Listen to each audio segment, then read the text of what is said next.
Sa video na ito, pupuntahan natin ang bayan ng Hungduan sa probinsya ng Ifugao upang makita ang isa sa 5 UNESCO World Heritage Rice Terraces ng Pilipinas, ang Hungduan Rice Terraces.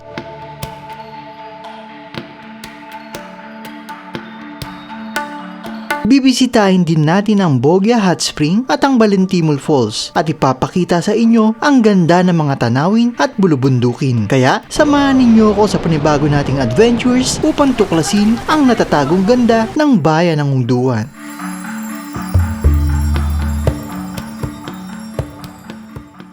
Ayan, good morning. Ngayon, andito po tayo sa Hungduan at pupuntahan po natin yung Hapaw Rice Terraces or yung Hungduan Rice Terraces. Pero, meron din dito tinatawag na Dakitan Rice Terraces. Magkakalapit lang po yan. Then, isusunod din po natin yung Bogya Hot Spring, Balentimol Falls, yung Heritage Village nila dito, pati yung iba pang mga malalapit na tourist destinations dito. So maaga tayong gumising bago pa sumikat yung araw para maumpisa na agad natin to. Ayan, so ito yung paligid niya sa umaga. Then dito rin sa Hungduan, dito yung jump off point kapag pupunta kayo ng Mount Napulawan. Major hike po yun. So, hindi po natin siya mapupuntahan ngayon kasi kailangan ng habang oras doon at kailangan mag-overnight doon sa pinaka-tuktok. Ngayon, focus muna tayo doon sa mga na-mention ko na tourist destinations. Yan. So, go! Let's go!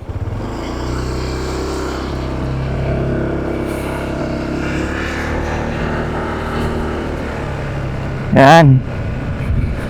Malamig yung yung hangin. Hindi tayo nag-jacket pa, no? Kasi iniisip ko kaya naman na siguro, mabilis na yung oras. Pero may dala ako sa loob just in case lang na sobra sa lamig. Pero ngayon mukhang kaya naman to. Ngayon po ay araw ng Sunday. So rest day po ng lahat. Malalaman natin kung madaming turista pag ganitong araw dito. Ito, ganda ng view dito. Bangin, kumbangin. Tapos rice terraces din. Itong dinadaanan natin, Tinok, Hungduan, Banawe. Yan. Lulusot kasi yan ng ang barangay or bayan.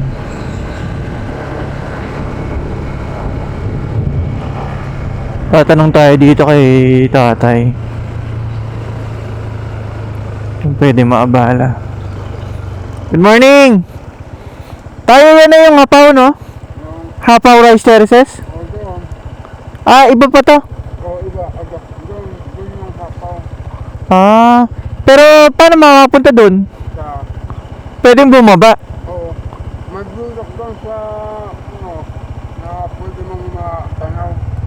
May view deck? Kanan lang po? Oo, kanan. Anong palatandaan po kaya, tay?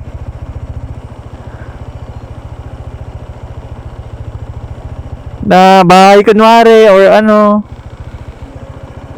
O ilang minuto po kaya? O kung isang mo to, mga 4 na minuto lang. Tapos may pwedeng babaan doon. Ganon. Meron. Basta kanan lang po. Okay. Sige po, thank you po. Yan, so sabi ni tatay, mga 4 na minuto mula dito yung view deck. Hindi natin napansin kanina. O baka medyo tago. Mas dahan-dahan natin ngayon. Mas babagalan natin ngayon para makita natin. Tapos dun daw pwede nang bumaba kung gusto natin pumunta dun sa Hapaw Rice Terraces. Mga 2 minutes papunta dun sa Nunggulunan Rice Terraces. Yung tinatawag na Hapaw Rice Terraces. So ito po yun. Hungduan Rice Terraces. The rice terraces in Hungduan, Ifugao have been described in the UNESCO World Heritage List as a cultural landscape. Yan po.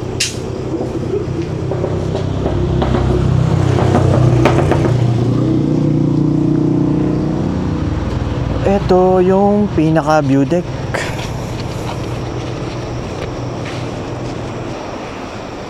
Dito. Yung mga katabi tayo, yung doon, kasama rin siya doon sa Hapaw o iba na yon. O, iba na yun. At saka iba na yan. Kasi noon hapaw lahat. Pero may creation na barangay. Kaya Naging parang per barangay na yung rice Oo. terraces. hindi. Pero noon, hapaw lahat. Pero ngayon, na-create ang barangay na dalawa. Kaya nahiwalay. Parang hiwalay. Pero yung terraces, talagang Pero yung Hungduan rice terraces, sila po lahat yan, no? Opo. Okay. Ano po dyan yung pinakahapaw na rice terraces tayo? Ito. Ito pong nasa baba. Oo. Lahat. Lahat. Lahat na nandito sa side na to. Oo. Okay. Sige, silipin ko tayo sa taas. Thank you po. So, ito yung pinaka view deck dito sa Hapaw Rice Terraces. Yan. Yan siya.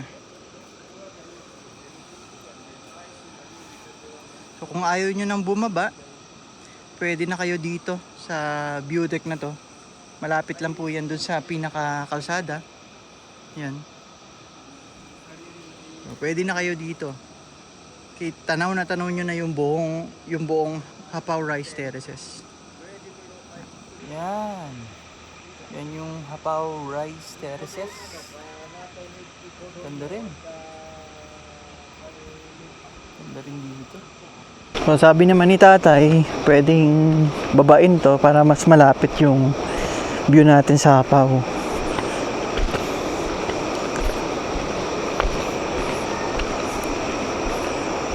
Yan. Medyo maliit talaga siya kung ikukumpara dun sa mga unang nakita natin. Pero yung pinaka-Hungduan Rice Terraces, yun yung malawak. Yun yung drone natin talaga. Nakitang-kita lahat.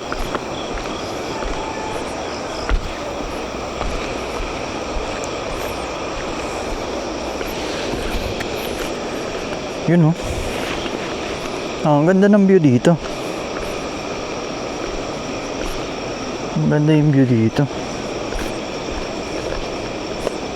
Mukhang pahingahan din to, rest stop din to. Pag pupunta kayo dito sa Hapaw Rice Terraces. Mukhang madali dahil pababa tayo.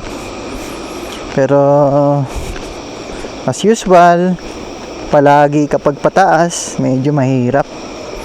Ito yung mga palayan. Yan. Lalakad tayo dito.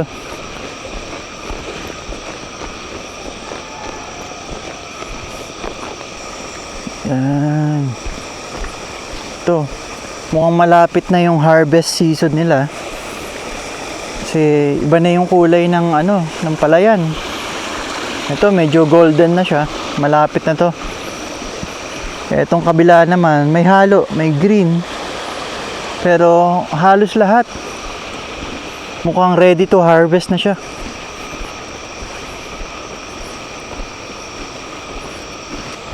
Dito. Maganda yung spot dito. Yan, yung lawak dito. Yan. Nakikita natin ngayon yung kinatatayuan ko. Nasa gitna tayo nung Hapaw Rice Terraces. Then yun sa bandang unahan, doon tayo nag-drone kanina.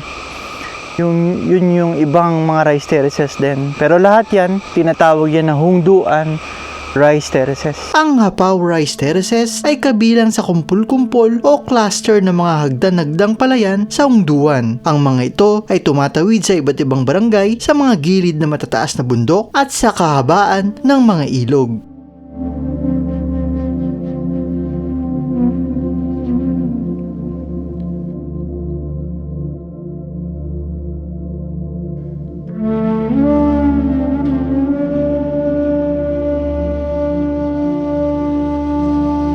Maliban sa Hapaw Rice Terraces, dito din makikita ang Nunggulan Rice Terraces, Dakitan Rice Terraces at ang Bakong Rice Terraces na bumubuo sa Ungduan Rice Terraces cluster.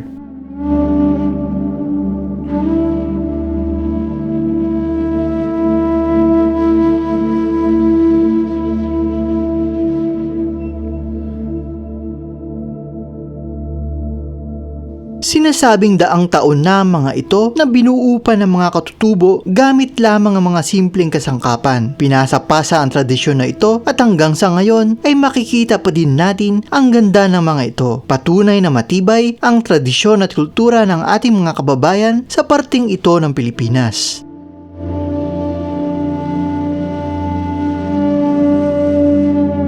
Sa mga nagnanais na bisitahin ito ay maaaring makipag-ugnayan sa Tourism Office ng Hapaw at ng Ungduan. Madami na din ang mga homestay sa bayan, kaya maaari kayong mag-overnight at magstay ng ilang araw para ikutin ang ilan pang mga tourist destinations na makikita dito.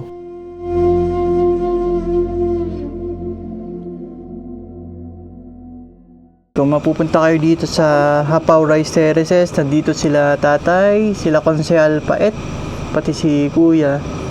Pwede kayong samahan dyan sa Hapaw Rice Terraces o kaya sa Bogya Hot Spring. Then kung nagpaplano kayong umakyat ng Mount Napulawan, meron na rin po dito si kuya, yung naka-jacket na orange. Pwede siyang porter dito. Anong pangalan mo, kuya? Mir po, sir. Mir. Oo. Si kuya Mir. Pwede siyang maging porter ninyo. So palatandaan dyan, yung view deck na kulay green yung bubong. Ito yun. Then yung may nakasulat na Ungduan Rice Terraces. Yan. Para marating naman ang sikat na Bogya Hot Spring ay lalakarin natin ng malalawak na palayan at maglalakad sa gilid ng kabundukan.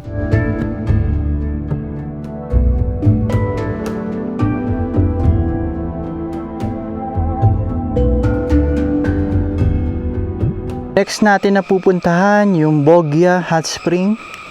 So yung pinakapalatandaan po niyan yung Hapaw Elementary School. Yan po yung jump off point ninyo. Mula dito, sabi nung nasa lubong natin mga 30 minutes papunta doon sa Bogya. Then nagtanong na rin ako kung meron mabibilang pagkain, inumin. Meron naman daw, may madadaanan tayo dyan sa unahan. So may dala rin akong payong para kapag inabutan tayo ng tirik na araw, hindi tayo masyado maiinitan. So established na rin yung daan dito, mula dito. Pero mamaya, ang pagkakaalam ko, dadaan tayo sa rice field. Yan. Siguro mag-aalmusal muna tayo bago tayo tumuloy dun sa Bogya para hindi tayo gutom, para may energy tayo. Ito sa bandang unahan, mukhang may nagbebenta ng almusal. Morning po. May ano na po kayo? Maalmusal. Almusal? Wala pa. Halo-halo po ito. Halo-halo pa. Meron ba dito sa unahan? Ito ka? Medyo. Hindi naman na ano. Kung gusto mo magpaluto ka sa Oh, ano naman pong available kaya? gusto mo itlog, may itlog, o pansit canton. Pwede. Pero sa unahan wala po nagbebenta. Sige ate, kung okay lang po sa inyo. Oo. Oo. Pati kape, kung may kape. Oo, meron naman po. Oo. Sige ate, pasuyo ko. Para may energy ako sa ano. Madilim pa lang po kasi. Kape na lang po. Kape, tsaka may kanin kaya? O meron naman. Yan, yun ang pagtanungan natin si ate. Nag-offer siya na ipagluto ako. Itlog and pansit canton. Dahil wala daw po sa unahan na nagbebenta. Pero nagbebenta po siya dito ng halo-halo. Ito po yung almusal natin dito. Ito po is yung duck or bibe. Parang tinola daw po siya, pinakuluan. Yan po yung available natin ngayon. So dahil gutom na gutom tayo, bago tayo pumunta ng Bogya Hot Spring, kakain po muna tayo dito. Anong tawag dito ate? Tinolang bibe. Tinolang bibe. Ayan. So yun. May isaw-sawan siya pag ganon. Okay. Po. Dito na rin po tayo magkakape. In-offer na rin po ni ate kanina. Saktong-sakto. Kasi di pa tayo nag-almasal kanina. Tumba.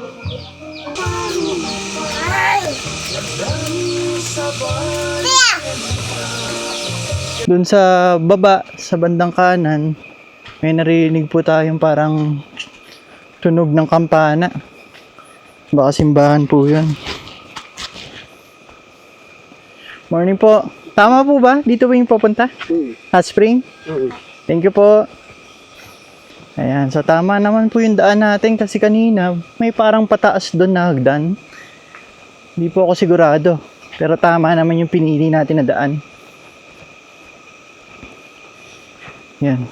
Buti na lang, meron tayo palagi nasasalubong na napagtatanungan. Hindi po tayo naliligaw. Wala po kasi mga signboard. Pero mukhang established naman po yung daan.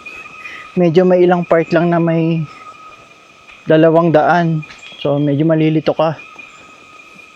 Ito mukhang source din po ito ng tubig. Kasi merong mga tubo ng tubig dito. Pero ngayon, wala pa siya gaanong tubig.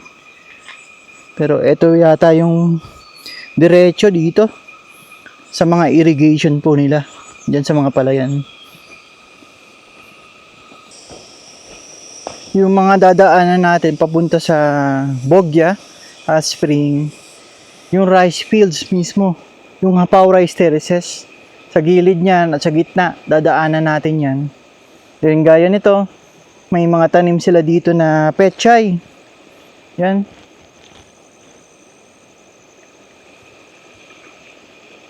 So tamang-tama yung pwesto niyan kasi may source of water.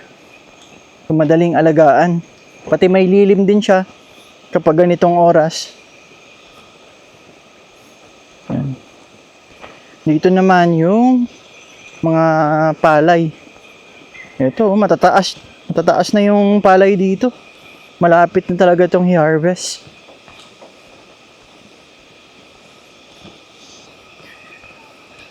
Morning. Yan, thank you. And kapag ganyan may kasalubong tayo, bigayan lang para magkasya kayo dun sa daanan. Kasi talagang limitado lang yung daanan. Hindi naman pwedeng mas laparan yan kasi sayang yung space para dun sa taniman ng mga palay. Isang palatandaan po ulit na malapit na kayo. Ito pong bridge. Sementadong bridge. Ito po.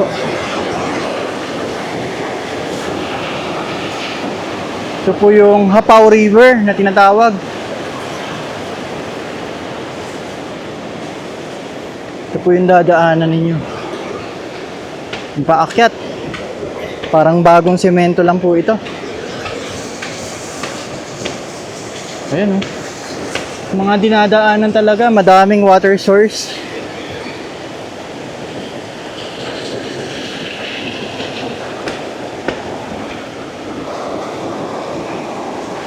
Nandito na tayo sa Bogya Hot Spring.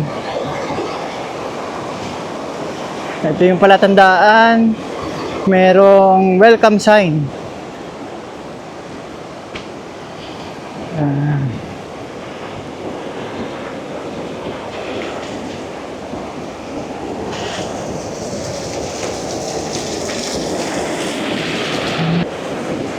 Register. Yan, magpapa-register po tayo dito. Magkano po? Yung entrance po, ano entrance niyo? Manila. 70 per head po. 70. Pag residente, Yung nandito sa municipality, free po. libre siya. Okay. Pero yung outside, yung municipality, Okay lang po. magbabayad.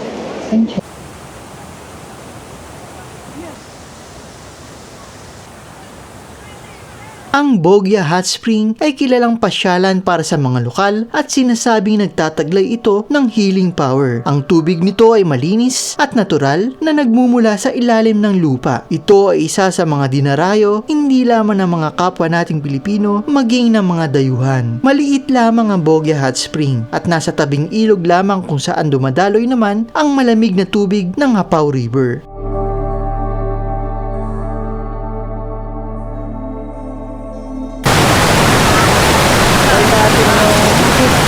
Sa Bogya Hot Spring.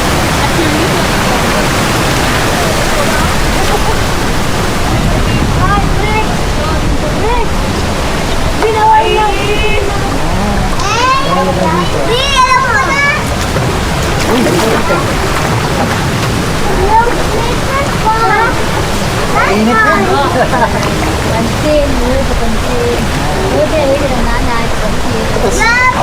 Dito sa river, malamig pa. Dito tayo sa Bogya Hot Spring. So legit. Legit na mainit talaga yung tubig.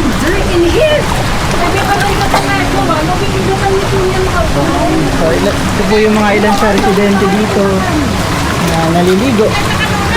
Dahil saktong araw po ng linggo. Walang mga pasok. Marami sa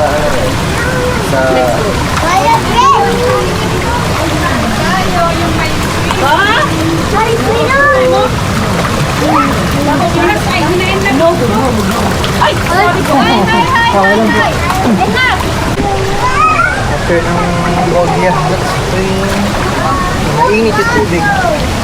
Try naman natin yung ilog.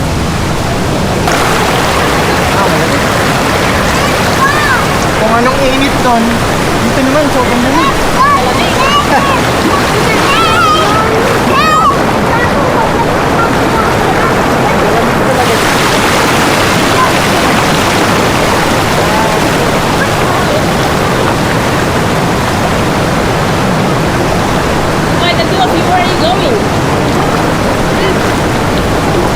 Kung gusto nyo ng malamig na tubig, try nyo dito sa ilog. Pero napakalamig. Parang hindi tayo tatagal dito.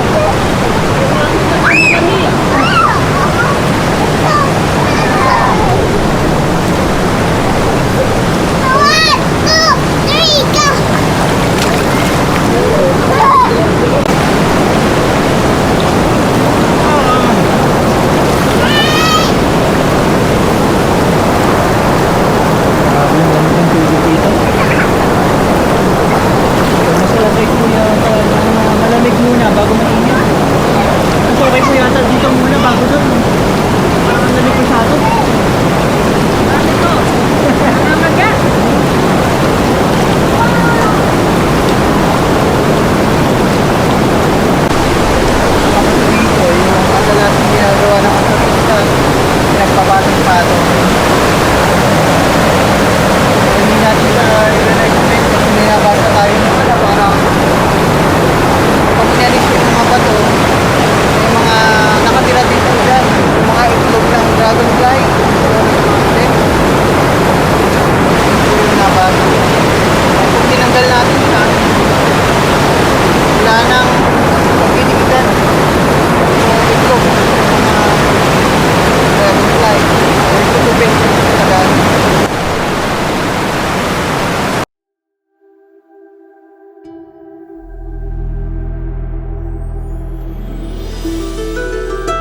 mula dito ay sasadyain naman natin ang Balentimol Falls.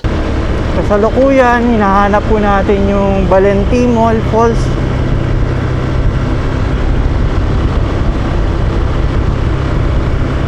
Pero ito nakikita natin, grabe.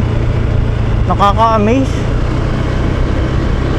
O mainit dito sa posisyon natin ngayon, kung nasan tayo ngayon. Pero dun, sa unahan, ibang kulay ng bundok. Dahil sa bandang itaas, maulap siya. Grabe lang.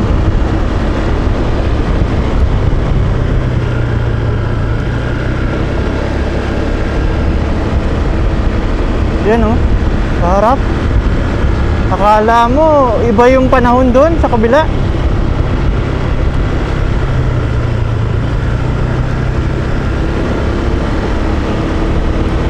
Lawak. Lapad, ang laki. Laki ng bundok na to. Baka ito yung Mount Napulawan na sinasabi. Hindi ko natin alam, pero marahil siguro baka yan na nga po yun.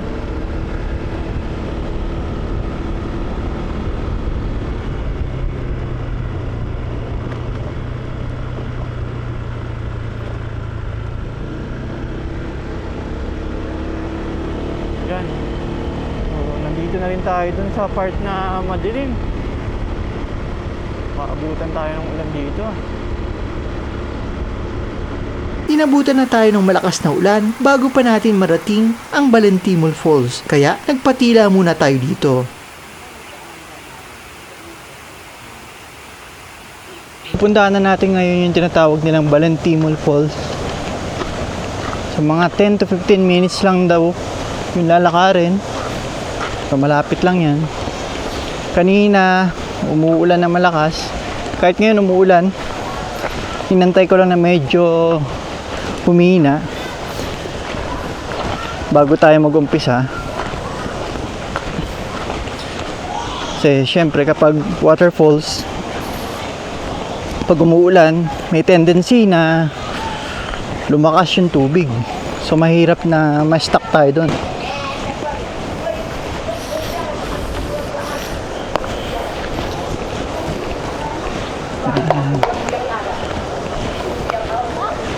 Tayo dito.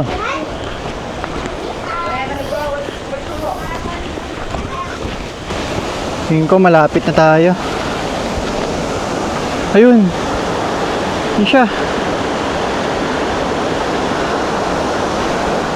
So meron naman palang pahingaan dito.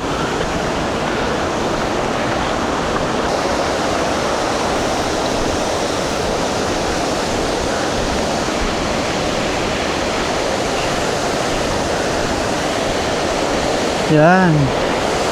Ito yung falls.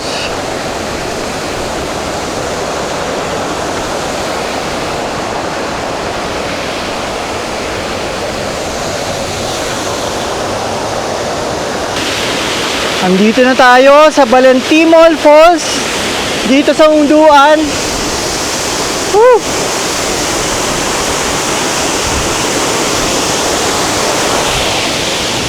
Woo!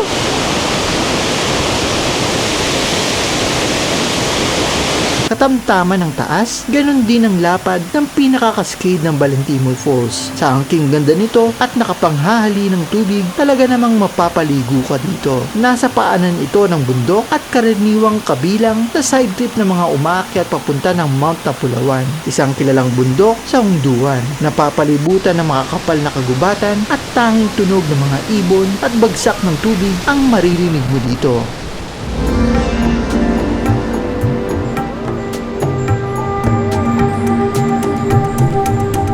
Mula dito ay bumalik muna tayo sa Pearls Homestay kung saan tayo nagpalipas ng gabi upang mananghalian bago naman tayo bumalik ng Rizal. Dito po tayo nag-stay sa Pearls Homestay. Ito po yung daan papunta sa kanila.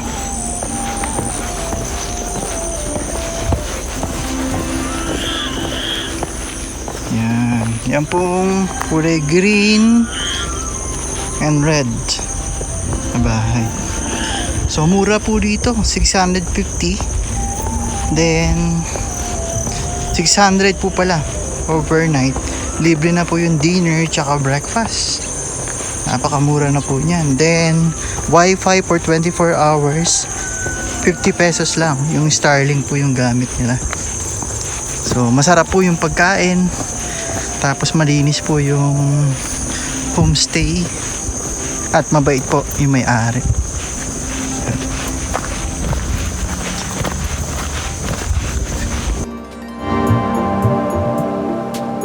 Ang ruta pa uwi ay dadaan sa bayan ng Kiyangan, kung saan makikita din ang isa pang cluster ng rice terraces, ang Nagakadan Rice Terraces.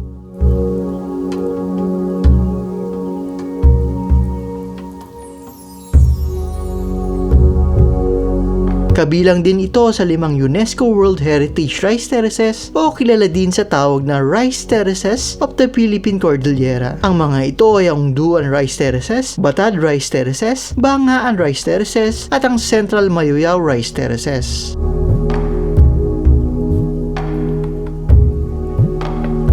Gaya ng iba pang mga nasabing rice terraces, ang Nagakadan Rice Terraces ay kabilang sa cluster o kumpul-kumpol ng mga hagdan-hagdang palayan. Dito naman sa bayan ng Kiyangan.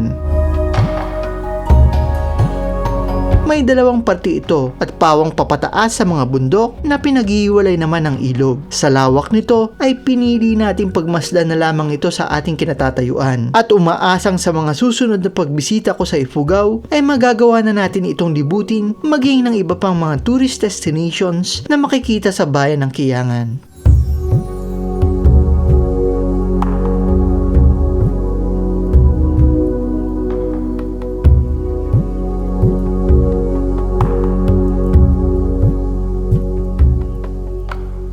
Dito na po nagtatapos ang episode nating ito. Muli, samahan ninyo ako sa mga susunod pa nating adventures, kaya mag-subscribe sa ating YouTube channel at i-click ang notifications bell para hindi nyo mamiss ang ating mga parating na video. Thank you for watching and see you on our next video.